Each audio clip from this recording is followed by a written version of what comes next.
Bayangkan dengan definisi ilmiah yang dimaksudkan guru gembul ini, yang tidak jelas ini, dia berani sampai mengatakan konsep pertukaran itu tidak bisa diilmiahkan. Assalamualaikum warahmatullahi wabarakatuh. Alhamdulillahirrabbilalamin. Assalatu wassalamu ala nabiyyina Muhammadin wa ala alihi wa sahbihi ajma'in, amma ba'du. Teman-teman yang dimuliakan Allah Subhanahu wa taala, kita bertemu kembali di channel Cahaya Hidayah. Nah, teman-teman, jadi di kali ini saya akan membagikan video yaitu tentang terkait yang dulu itu kan ada debat antara guru gembul dengan Robitoh Alawiyah. Namun Robitoh Alawiyah itu menghadirkan yaitu Gus Wafi, di mana Gus Wafi ini untuk berdialog, berdebat dengan guru gembul. Namun Gus Wafi ini tidak paham apa yang dimaksud ilmiah oleh guru gembul, yaitu tentang nasab, keilmuan nasab ilmiah ataupun tidak ilmiah. Nah, teman-teman yang dimuliakan Allah Subhanahu wa taala, saya heran juga ya teman-teman ya tentang terkait masalah ya klan Ba'alawi ini ya. Nah, teman-teman, jadi yang saya aneh tentang diskusi guru gembul dengan Robitoh Alawiyah, kenapa yang dihadirkan, yang disodorkan untuk mendebat guru gembul adalah sama-sama orang pribumi. Nah, kenapa kok bukan dari kalangan Robitoh Alawiyah? Ya, misal kurang lebih seperti Bapak Rizik Syihab ataupun Bapak Harif Al-Atos yang maju gitu ya. Kenapa harus sama-sama orang pribumi? Itu yang saya herankan di situ ya teman-teman ya. Nah, teman-teman, nanti ini Gus Wafi akan dirujak oleh Kiai Imaduddin yang kemarin itu UAS ya, yang mendukung tentang Habib Ba'alawi. Lalu kemudian Buya Yahya juga mendukung yaitu tentang klan Ba'alawi. Lalu kemudian lagi Ustadz Adi Hidayat. Nah, ini yang akan dirujak nanti yang akan ditanggapi yaitu Gus Wafi. Nah, oke teman-teman, jadi lebih lengkapnya saya akan tampilkan yaitu penjelasan dari Kiai Imaduddin Al-Bantani yaitu tentang apa itu ilmiah tentang terkait masalah nasab. Oke teman-teman, kita langsung saja, mari kita simak videonya. Apakah ilmu nasab itu ilmiah ataukah tidak ilmiah? Kita bisa menakarnya dengan filsafat ilmu.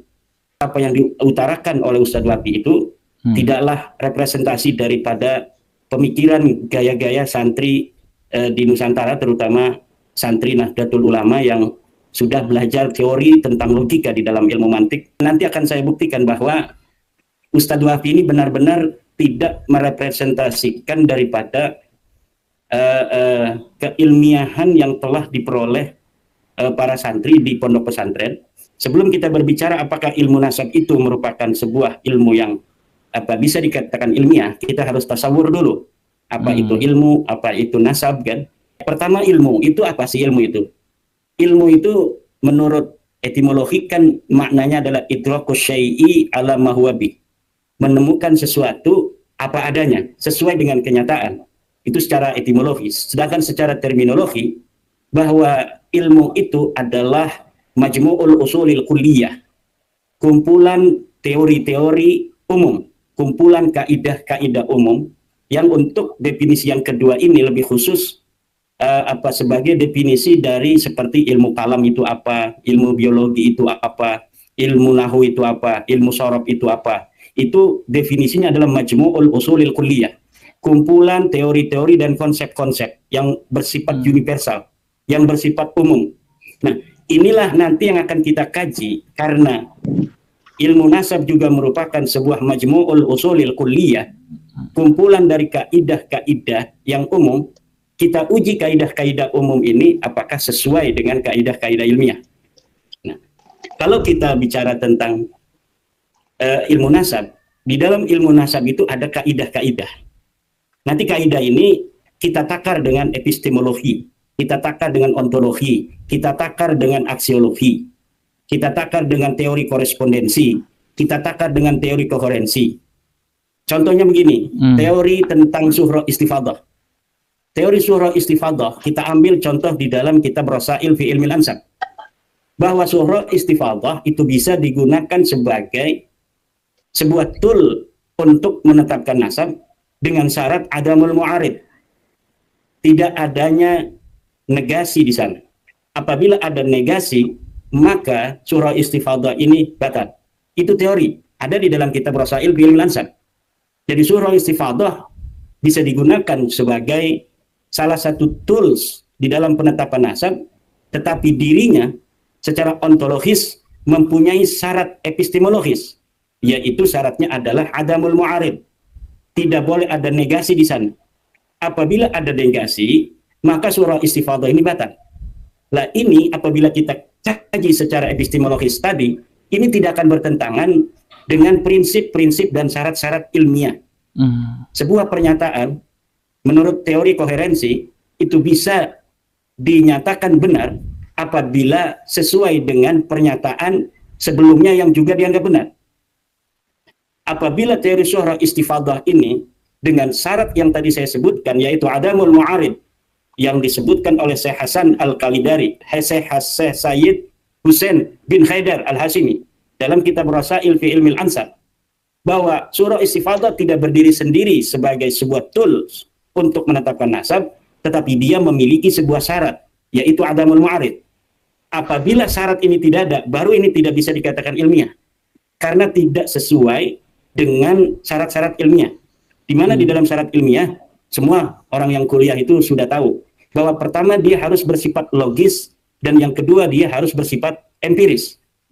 Apabila sebuah surah istifadah yang sekarang ini telah menyebar di kalangan sebuah kampung bahwa Kang Didin Syahbuddin ini adalah misalnya anak daripada Bapak Subroto, maka surah istifadah bisa digunakan bahwa Kang Din adalah merupakan anak Bapak Subroto, walaupun tidak melihat lahirnya Kang Din dari istrinya Subroto, tidak melihat akta kelahiran, tidak memverifikasi pula di rumah sakit, tetapi tidak dianggap sebuah kedustaan apabila dia itu kemudian bersaksi kepada orang lain atau di hadapan pengadilan bahwa Kang Din ini adalah anak daripada Bapak Subroto.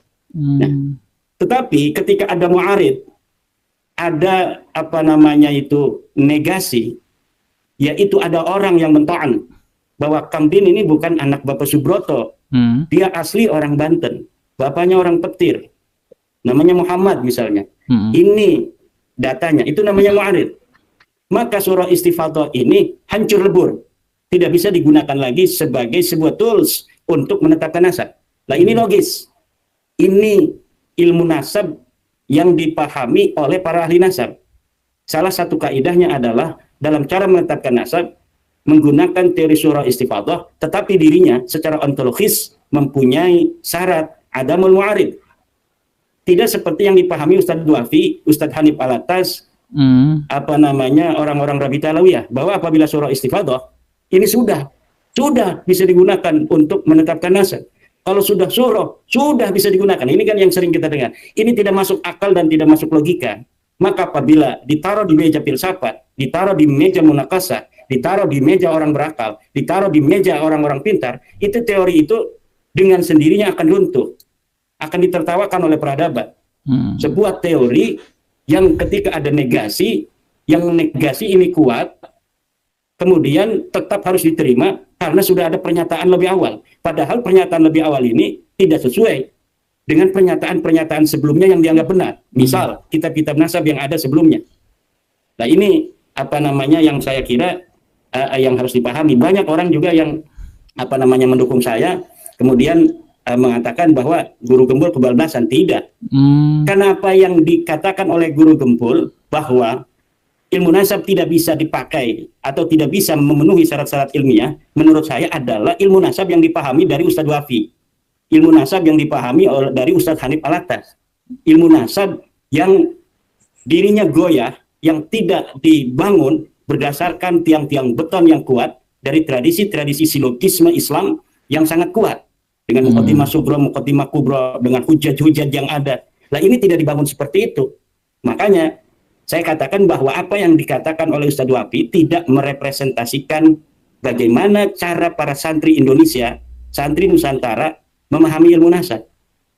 Uang apa yang disebutkan oleh Ustadz Wafi itu bahwa surah istifadah bisa digunakan sebagai penentuan nasab, walaupun bertentangan dengan kitab sebelumnya itu, ini bertentangan dengan apa yang ada di dalam ilmu nasab sendiri. Coba baca kitab Rasail fi Ilmil Ansab, bahwa sebuah surah istifadah tidak boleh bertentangan dengan pernyataan-pernyataan sebelumnya, baik itu berupa bayyinah atau dengan kitab-kitab yang sebelumnya.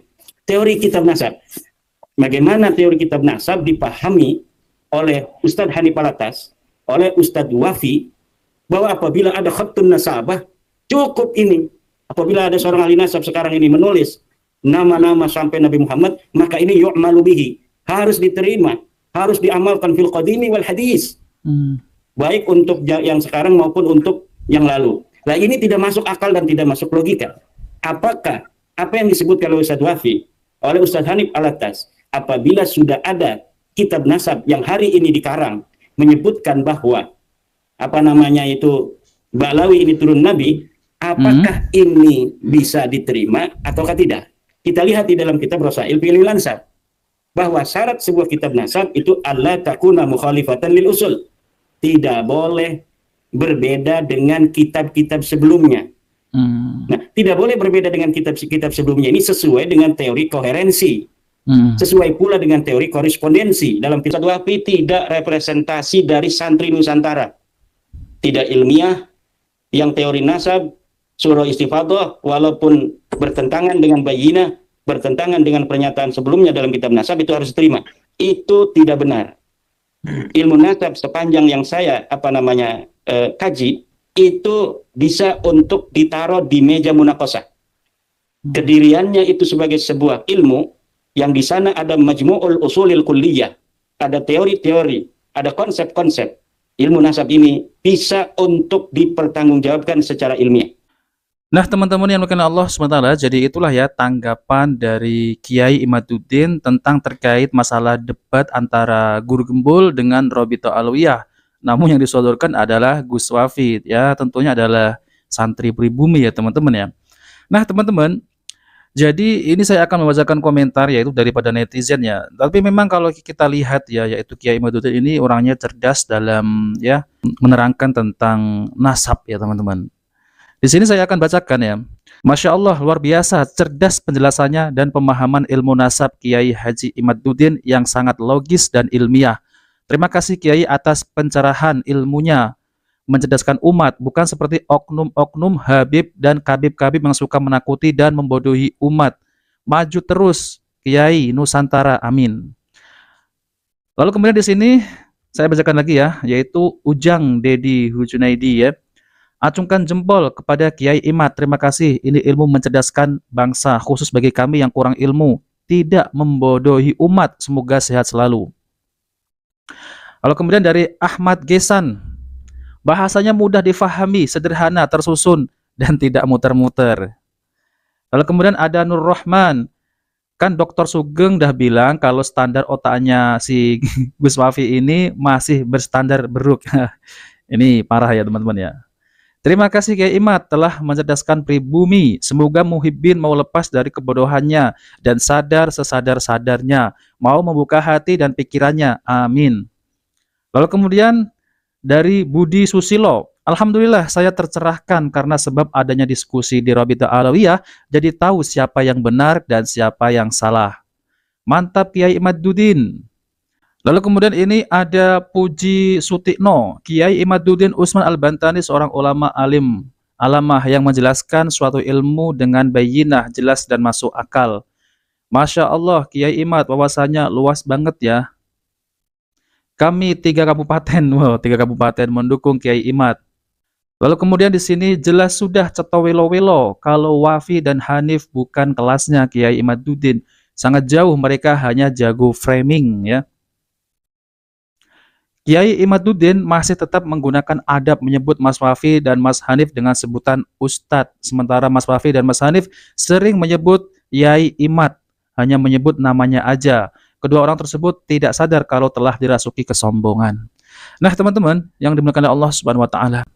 Jadi kemarin waktu pas debat antara Guru Gembul dengan Gus Wafi di Robito Alawiyah, tentunya di gedung ataupun di markasnya Robito, itu saya juga melihat ya bahwasanya Gus Wafi ini berdebat sama Guru Gembul tentang terkait masalah ilmiah ya, ilmiah itu apa gitu ya, tentang terkait masalah ilmiah nasab. Namun Gus Wafi ini tidak paham apa yang dimaksudkan oleh Guru Gembul. Sebagaimana Kiai Imaduddin tadi mengatakan bahwasanya Guru Gembul itu sudah benar ya. Ya, namun begitulah ya teman-teman ya. Ya, namanya juga mereka ini masih ngeyel, ya masih bersikeras untuk mendukung yaitu para Habib-Habib Ba'lawi. Tapi yang paling lucunya teman-teman ya, kemarin pas waktu debat itu, Gus Wafi sedang menjelaskan ya, memakai mic. Itu mic-nya itu direbut oleh Bapak siapa tuh Fikri Sahab terus ya. Ya sudah tahu ya kalau Bapak Fikri Sahab itu udah tahu keilmuannya Gus Fafi itu mungkin kalau terlalu salah jauh ya lebih baik ya diambil mic-nya gitu ya. Nah, teman-teman yang dimuliakan Allah Subhanahu wa taala, jadi itu saja ya, teman-teman. Saya tampilkan ya, semoga video ini bermanfaat. Jika video ini bermanfaat, jangan lupa like dan subscribe di channel Cahaya Hidayah. Wabillahi taufiq wal hidayah. Wassalamualaikum warahmatullahi wabarakatuh.